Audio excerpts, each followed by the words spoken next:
계속해서 2016년 두 번째로 치러졌던 106회 무역영어 1급 무역실무의 기출문제를 같이 또 풀어보도록 하겠습니다.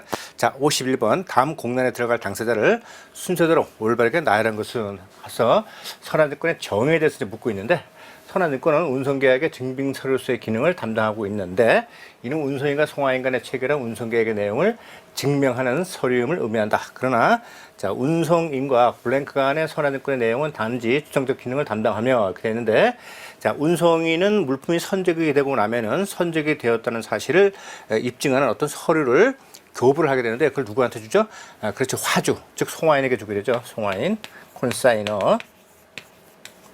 그래서 운송인과 송화인 간에는 선화증권의 내용은 단지 추정적 증거 기능을 담당한다 되는데, 여기서 말하는 추정적 증거 기능이라는 것은 운송인과 송화인 간에 어떤 매매 계약서처럼 계약의 내용을 정하고 거기에 서로 서명을 하고 합의해서 운송 계약을 체결하는 것은 아니죠. 일단 물품을 선적을 하고 나면은 선적이 되었다는 사실을 입증하는 서류를 교부하게 되는데, 그것이 바로 선화증권이 되는 것이고, 따라서 선화증권을 교부했다는 것은 직접적인 운송계약을 체결하지는 않았지만 마치 운송계약을 체결한 것 같다고 그렇게 추정하는 의미를 갖고 있다. 그래서 추정적 증거 기능을 담당한다, 이런 말을 하는 것이고요. 그 다음에 제3자에게 양도된 경우에 자, 운송인과 블랭크 간에는 결정적 증거 기능을 담당하게 된다 되어 있어요. 자, 그럼 제3자에게 양도되었다, 그렇게 되면 선화증권의 뭐죠? 소진이죠. 선화증권의 소진. 따라서 운송인과 송화인 간에는 단지 추정적 증거 기능만 담당을 하지만은 제3자에게 양도됐다면은 이 양도된 선화증권을 갖고 있는 선화증권 소지인은 이 선화증권을 근거로 해가지고 운송인에게 물품의 인도를 청구할 수 있는 결정적인 권리를 갖게 되는 것이죠. 따라서 송화인, 선화증권의 소지인으로 연결되어 있는 1번이 정답이 되겠습니다. 자, 51번 문제 심심하면 잘 출제가 되니까 꼼꼼하게 잘 기억해 주시고요. 다음에 52번 국제물류보안규정과 그 적용 범위로서 옳지 않은 것은 되는데, 자, 무역영어에서 무역실무 25문제 중에서 다 알 수 있는 것이 출제되는 것은 아니죠. 뭐 교재의 범위 바깥이라든지 또 너무 지엽적인 것이 나오게 되는데, 그래서 25문제 중에서 찍어서 풀 수 있는 그런 문제는 보통 많으면 한 3개, 적으면 2개 정도가 돼요. 그래서 그 2개 내지 3개의 그런 모르는 문제를 풀기 위해서 계속해서 시간을 소비하게 되면 나머지 기본적인 무역실무만 가지고도 충분히 풀 수 있는 문제를 풀 수 있는 시간을 확보함에 있어서 굉장히 어려워지기 때문에 찍을 수 있는 문제는 가볍게 찍고 그날의 럭키 넘버로 넘기시는 것이 훨씬 더 효율적인 준비 방법이 되겠어요. 그래서 거기에 해당하는 것, 즉 그날 찍어라, 제가 노골적으로 찍으세요 하고 하는 문제가 바로 52번 문제가 되겠어요. 여기 있는 거를 설명하는 것 자체만으로도 1시간이 다 걸릴 만큼 굉장히 그 방대한 내용이고, 그리고 설령 제가 그걸 설명을 드렸다고 해서 다음에 또 출제가 되느냐, 꼭 그런 것도 아니고 그다음에 여러분도 이해하느냐, 또 그건 아니죠. 그래서 일단 정답은 2번 되겠습니다. 세계 관세기구에 AEO 제도가 있게 되는데, 선적항 최종 목적지가 있는데, 자, AEO 제도라는 것은 미국이 이제 9.11 테러, 9.11 테러가 발생한 이후부터 테러에 대해서 굉장히 아주 알레르기 반응을 일으키게 되죠. 트라우마가 딱 있게 되는데, 그래서 미국으로 수입되는 모든 화물에 대해서 굉장히 엄격한 이런 수입 통관 시스템을 적용을 했는데, 그러다 보니까 미국으로 수입되어 들어가는 그런 물품의 통관이 굉장히 지체가 되는 그러한 또 안 좋은 영향이 있었죠. 자, 그래서 우리 국내 같은 경우에 또는 해외도 마찬가지로 국내에서의 수출업체라든지 또 제조업체, 그다음에 운송이라든지 이런 업체를 아주 테러의 위험성이 없는 이런 깨끗한 업체임을 인정하는 제도가 있게 되는데, 그것이 바로 인증 제도라고 하죠. 그 사전 물류 통관 인증 제도.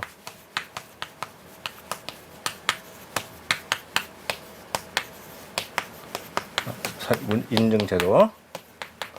자, 이렇게 되는데, 사전 물류 통관 인증을 받은 그런 기업체라든지 또는 뭐 관세사라든지 그다음에 운송이라든지 이런 데서 통관하는 것은 미국의 입항이 돼 가지고 물품을 내려놓아 가지고 거기서 수입 통관하는 것이 아니고 저쪽에 수입지, 우리나라 같은 경우에 수입지죠. 수출지죠, 수출지. 수출지에서 벌써 여기서부터 이렇게 4대 물류 통관 인증을 받은 기업체가 수출한 그 물품은 인증을 받은 것으로 간주해가지고 미국에서의 그런 수입 통관 절차를 굉장히 간략화시켜 놓은 거, 그것이 바로 AEO 제도가 되겠어요. 그러니까 세계 관세기구의 AEO 제도라는 것은 그 적용 범위가 선적 항에서 최종 목적지가 아니고 수출 통관 시, 수출 통관 시에서 최종 목적지가 올바른 적용 범위가 되겠습니다. 자, 52번 그냥 가볍게 넘기세요. 53번 항공화물 운임 중 혼합화물 요일에 대한 설명으로 올바르게 나열한 것을 묻고 있는데, 자, A번 수중의 화물이라 하더라도 운임률이 모두 같을 때에는 혼합화물로 보지 않는다 되는데, 자, 그러면 A, B, C, D의 물품으로 이렇게 구성이 되어 있는데, 이것이 여러 개 이제 화물인데 이것이 운임률이 모두 같아요. 그랬을 경우는 혼합화물로 보지 않고 단일 화물로 본다. 이거 맞습니다. 그 다음에 규정품, 생동물, 시체, 외계홍랑, 별성 수화물 등은 혼합금지 품목이다. 자, 그래서 어떤 혼합 화물에다가 여기에 뭐 생동물, 말이라든지 소라든지 뭐 토끼라든지 이런 걸 집어넣는다든지, 그다음에 희신 같은 거를 같이 섞어버리게 되면 다른 화주의 화물에 뭐 오염이 된다든지 부패된다든지 변질된다든지 파손된다든지 이런 위험이 있을 수 있겠죠, 그죠? 그래서 그렇기 때문에 같이 혼합해서 실 수가 없는 것이죠. 그래서 이것은 그래서 맞고요. 혼합금지 품목이죠. 자, 그 다음에 각 화물의 중량 및 품명을 별도로 신고하면 그중 가장 높은 화물의 운임이 통합된다 되는데 그건 틀렸고요.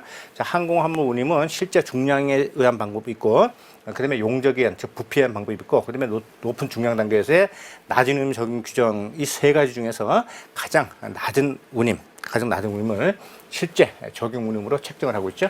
그러니까 높은 화물의 운임이 통합되는 것이 아니고 낮은 화물의 운임으로 통합된다.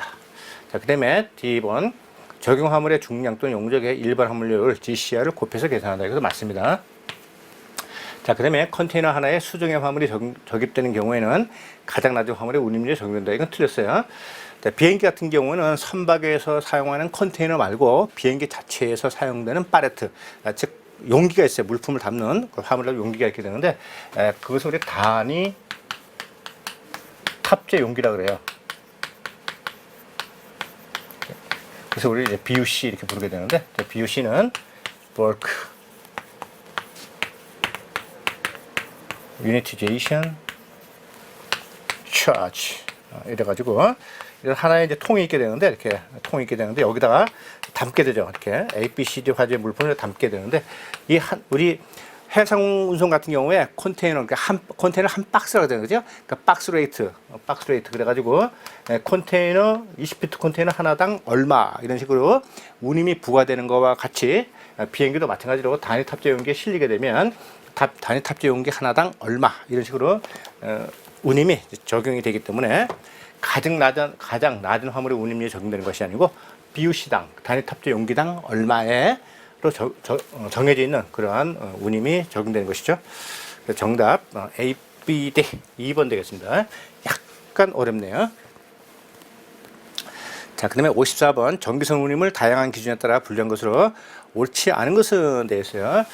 자, 정기선 운임을 지급하는 것은 뭐 선불 운임도 있고 후불 운임도 있어요, 그죠? 그래서 프레이트, 뭐 프리페이드도 있고, 그 다음에 프레이트 콜렉트 다 있었어요, 그죠? 다 배웠고요. 그 다음에 운임을 산정하는 기준은 중량하고 용적하고 두 개 중에서 가장 운임률이 높게 나오는 쪽을 이제 택한다고 했죠. 그 다음에 종가 운임, 그래서 어떤 기증품이라든지 이런 같은 경우에는 그 기증품의 가격에 따라서 운임이 또 산정되는 것이죠. 자, 그 다음에 선내 하역비 부담, 하역비를 누가 부담하느냐에 따라서 FIO, FIOST가 있게 되는데, FIO 같은 거는 선적 비용, 그 다음에 양육, 이 비용을 전부 다 용선자가 부담하죠. 용선자 부담. 그때 POST 같은 경우는 선적비, 양육비, 그 다음에 물품을 선박에다가 적재한 다음에 이제 화물을 정리해야 되는데, 그런 화물 정리비까지 전부 다 용선자가 보담하는 거예요. 다 맞습니다. 그 다음에 운임을 부과하는 방법은 비례 운임, 반송 운임, 브로스텀, 이게 정기성 운임이죠. 그래서 별도로 뭐 라이너 텀 이렇게 부르게 되는데, 비례 운임이 틀렸어요. 비례 운임은 정기선 시장이 아니고요, 부정기선 부정기선 시장에서 사용되는 운임이 되겠어요. 자, 그래서 예를 들어서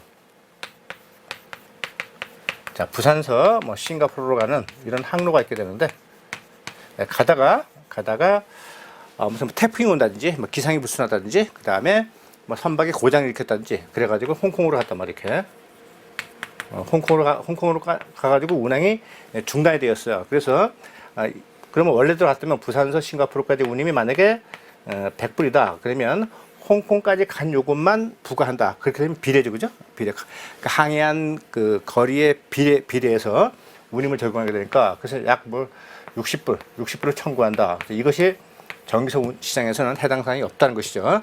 부정기선 시장에서는 이 비례 그 항해 거리에 따라서 운임이 이제 부과되는데 정기선은 안 되죠. 왜냐하면 정기선 같은 경우에는 이런 경우에 운송 중에 운송인이 어떻게 할 수 없는 뭐 자연재해라든지 그다음에 불가피한 사항에 의해서 중간에 운송을 중단한 경우에 그랬을 경우에는 여러 가지 그 면책 조항이 쫙 있어요, 그죠? 그래가지고 비례해서 이렇게 운임이 적용되지 않는다. 그래서 중간에서 이것이 뭐 중단되었다고 해서 뭐 운임을 돌려준다든지 그러진 않죠. 우리 이제 그런 거 있잖아. 시내버스를 탔는데 시내버스가 가다가 고장이 났어요, 그죠? 그러면 시내버스 기사가 전부 다 그 버스 요금을 다 돌려주지는 않잖아요, 그죠? 그래서 만약에 100번 버스를 탔다가 만약에 그런 일이 발생했다. 그렇게 되면 승객을 하차시켜가지고 기다렸다가 다음에 100번 버스가 오게 되면 거기에 이렇게 태워서 보내주지 다시 운임을 다시 뭐 돌려주거나 그런 건 없죠. 그렇게 이제 비유해서 생각하시면 되겠네요. 다음 55번 항공화물 운송장과 선화증권의 비교를 옳지 않은 것은 뭐 이 문제는 1급뿐만 아니라 뭐 2급, 3급 할 것 없이 그러면 뭐 국제무역사 1급, 국제무역사 2급 할 것 없이 뭐 드글드글 항상 출제될 수 있는 유형의 문제가 되겠습니다. 자, 그러면 우리 교재에 있는 기본적인 내용을 충실히 공부하신 분들은 뭐 다 하니까 제가 설명드릴 건 별로 없고요. 자, 네 번째 보시게 되면 항공운송장은 운송인이 작성하고 그 다음에 선화증권 송화인 작성이 원칙이다 되는데 이건 틀렸어요. 항공운송장은 운송인이 작성하는 것이 아니고 화주가 작성하는 것이 원칙이다.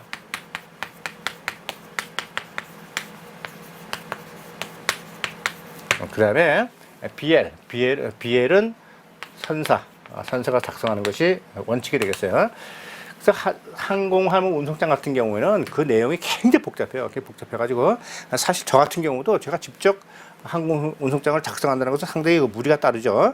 그래서 원칙이 이제 그렇다는 것이죠. 그래서 항공운송장 같은 경우는 이제 원칙은 화주가 작성하는 건 원칙인데 실제적으로는 항공화물 운송 대리점에서 이걸 다 작성을 다 해주게 되죠. 그다음에 참고적으로 보게 되면 항공화물 운송장은 이제 유통이 안 되죠. 유통이 안 되는 비유통성이 되겠고, 그러니까 다 기명식이 되겠고요. 그다음에 이제 BL은 유통성에 맞고요. 그다음에 항공운송장은 항공운송장 반대가 되겠네요, 그죠? 에어빌은 기명식, 그다음에 BL은 또 지시식 다 맞고요. 그다음에 이것도 마찬가지죠. 에어빌 같은 경우는 수치식이다. 그래서 화물이 창고에 들어오면 그것이 선적된 것으로 간주해가지고 바로 이제 발행을 해주게 되죠. 그러나 해상 운송 같은 경우에는 화물이 반드시 본선에 선적이 된 다음에 선화증권이 교부가 되기 때문에 그때는 선적식이 되겠습니다. 자, 55번 문제 언제든지 출제가 될 수 있으니까 꼼꼼하게 잘 챙겨주시기 바랍니다. 다음 56번 선화증권의 법적 성질을 올바르게 나르는 것은 선화증권에 대한 이런 규정이 꽤 많이 나오고 있네요. 저 증권에 대한 내용이. 자, 그러면 1번 무인증권 되는데 무인증권은 아무런 원인관계 없이 발행이 됐다. 이런 얘기가 되겠는데 이건 아니죠. 선화증권이 발행되는 것은 바로 뭐죠? 송화인과 운송인 간에 추정적인 운송계약이 있었기 때문에 즉 선적이 됐다는 원인이 있기 때문에 선화증권이 발행이 된 것이죠. 그죠? 그러니까 무인증권이 아니고 요인증권 그러한 원인으로 인해서 발행됐다. 그래서 1번 탈락. 그 다음에 또 분류시증권이라고 있는데 선화증권이 요시증권이에요. 그래서 선화증권에 법적으로 기재될 사항이 있게 되는데 그 중에서 한 가지라도 미비하거나 빠지게 되면 선화증권의 법적 성질을 상실하기 때문에 요식증권이 되겠습니다. 자, 그 다음에 2번 또 무인증권 있으니까 또 틀렸네요. 나머지는 뭐 요식증권, 채권증권, 유통증권 다 맞습니다. 제3자에게 양도해서 유통시킬 수 있죠. 그다음에 채권증권, 증권의 소지자가 바로 운송인에게 물품의 인도를 청구할 수 있는 권리가 있는 채권증권이 되겠어요. 자, 그다음에 여기도 문헌증권이란 말이 있는데, 문헌증권은 바로 증권상에 기재되어 있는 형식에 따라서 물품의 인도를 청구할 수 있다는 것, 그것이 바로 문헌증권이 되겠어요. 그럼 1번 같은 경우에는 선한증권의 법적 성질에 해당되지 않는 게 바로 무인증권, 분류증권이 되겠고요. 2번 같은 경우에는 무인증권, 저것 때문에 이제 안 되는 것이고, 그 다음에 3번 요인증권, 유가증권, 금전증권, 상환증권 다 맞는데, 금전증권 이것 때문에 안 돼요. 금전증권이라는 것은 어떤 화폐로서 어떤 금전으로서의 기능을 갖고 있는 것을 말하게 되는데, 유통수단으로 사용함으로써 화폐를 대신해서 사용할 수 있는 것을 말하게 되는데, 뭐 약속어음이라든지 뭐 수표라든지 이런 것들이 여기에 해당되는 것이죠. 여기서 선화증권을 양도를 할 수 있지만 그 자체가 화폐는 아니죠, 그죠? 그래서 금전증권 이 부분이 틀렸네요. 그다음에 상환증권 이거 맞습니다. 선화증권의 소지자가 바로 이제 운송인 선주에게 선화증권을 제시하고 그의 대가로서 상환으로서 물품의 인도를 청구하는 것, 그것이 바로 상환증권이 되겠어요. 그래서 선화증권의 법적 성질을 잘 갖추고 있는 것은 4번 요인증권, 요시증권, 채권증권, 상환증권이 되겠습니다. 56번 이것도 아주 심심하면 한 번씩 나오는 문제니까 각각의 증권의 성질에 대해서 잘 챙겨주시기 바랍니다. 57번 중량의 측정 기준에 대한 설명이다. 아래 공론에 들어갈 용어를 옳게나 아는 것을 골라봐라 되는데, A는 포장한 그들의 중량을 대금 계산의 중량으로 하는 조건이며, 자, B는 중량관세 부과를 위해 사용하는 중량이다 되는데, 자, 먼저 우리 포장하고 그다음에 포장 안에 들어있는 내용물의 관계에 대해서 한번 보도록 하겠습니다. 자, 먼저 어떤 화물이 이러한 용기에 들어가 있다고 우리가 생각을 해봅니다. 자, 그러면